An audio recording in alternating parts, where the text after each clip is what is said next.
Hi friends, swan ക്രിയേഷൻസിലേക്ക് എല്ലാവർക്കും സ്വാഗതം. ഇന്ന് നമ്മൾ വളരെ രുചികരമായ ഒരു കോക്കനട്ട് ദോശയാണ് തയ്യാറാക്കുന്നത്. ഇതിലേക്ക് നമ്മൾ ഉഴുന്നോ ഈസ്റ്റോ സോഡാപ്പൊടിയോ ഒന്നും തന്നെ ചേർക്കുന്നില്ല. അല്ലാതെ തന്നെ നല്ല സോഫ്റ്റ് ആയിട്ട് ഉണ്ടാക്കാൻ പറ്റുന്ന ഒരു ദോശയാണിത്.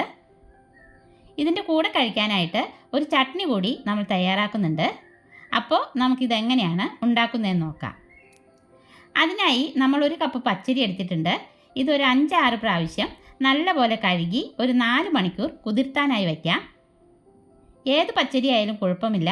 ഇതിപ്പോൾ നമ്മൾ റേഷൻ കടയിൽ നിന്ന് വാങ്ങിയ പച്ചരിയാണ് കേട്ടോ. പിന്നെ ഒരു 1/2 ടീസ്പൂൺ ഉലുവ നന്നായി കഴുകി അതും നമുക്ക് അല്പം വെള്ളമൊഴിച്ച് കുതിർത്താൻ വയ്ക്കാം. ഉലുവ കുതിർത്ത വെള്ളത്തോടു കൂടി തന്നെ നമുക്കിത് അരച്ചെടുക്കാനുള്ളതാണ്. 4 മണിക്കൂറിന് ശേഷം നമ്മുടെ ഉലുവയും അരിയും എല്ലാം നന്നായി കുതിർന്ന് വന്നിട്ടുണ്ട്. അരി നമുക്ക് ഒരു അരിപ്പയിലേക്കിട്ട് വെള്ളം വാർന്നെടുക്കാം. ഇനി ഒരു മിക്സി ജാറിലേക്ക് അരി ഇട്ട് കൊടുക്കാം. ഉലുവ ചേർത്ത് കൊടുക്കാം. പിന്നെ ഒരു 1/4 കപ്പ് വെള്ള അവൽ ചേർത്ത് കൊടുക്കാം.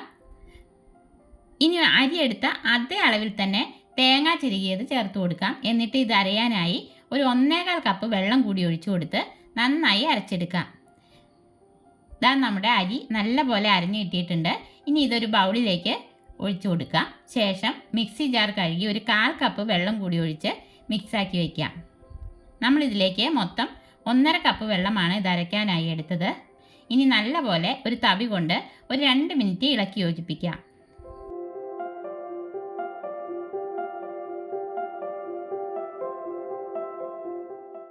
ഇതിലേക്ക് നമ്മൾ ഉപ്പ് ദോശ ചുടാൻ നേരത്തെ ചേർക്കുന്നുള്ളൂ.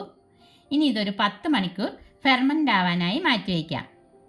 ഞാനിതിപ്പോൾ വൈകിട്ട് ഒരു 7 മണിക്കാണ് അരച്ച് വയ്ക്കുന്നത്.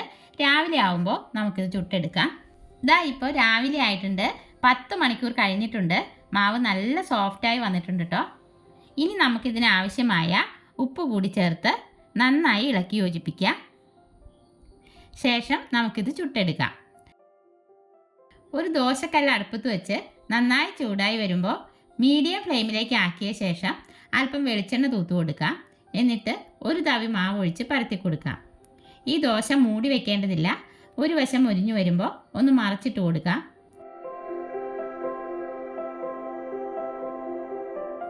ഇതാ നമ്മുടെ ഒരു ദോശ റെഡി ആയിട്ടുണ്ട്. ബാക്കി ദോശ കൂടി നമുക്കിതുപോലെ ചുട്ടെടുക്കാം.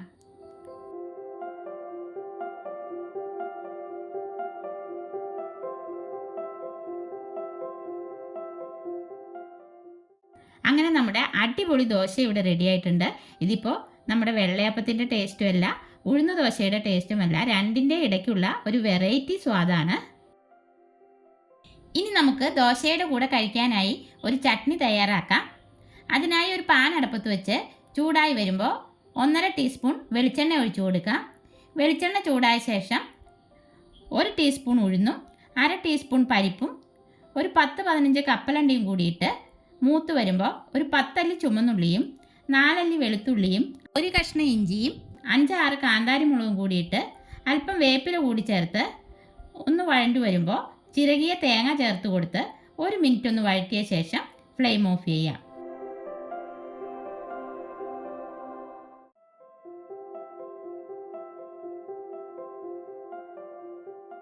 ചൂടാറിയ ശേഷം മിക്സി ജാറിലേക്ക് ഇട്ട് കൊടുത്ത് ആവശ്യത്തിന് വെള്ളം ചേർത്ത് നല്ലപോലെ അരച്ചെടുക്കാം.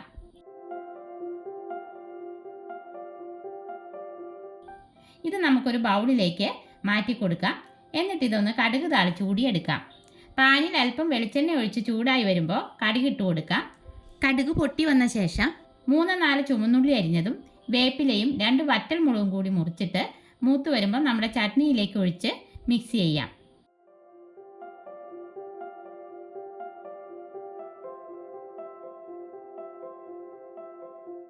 അങ്ങനെ നമ്മുടെ അടിപൊളി നാളികേര ചട്നിയും ഇവിടെ റെഡി ആയിട്ടുണ്ട്. അപ്പോൾ നമ്മുടെ വളരെ സ്വാദിഷ്ടമായ ഈ കോക്കനട്ട് ദോശയുടെ വീഡിയോ എല്ലാവർക്കും ഇഷ്ടപ്പെട്ടെങ്കിൽ ലൈക്ക് ചെയ്യാനും ഷെയർ ചെയ്യാനും സബ്സ്ക്രൈബ് ചെയ്യാനും മറക്കല്ലേ. അടുത്ത വീഡിയോയിൽ നമുക്ക് വീണ്ടും കാണാം.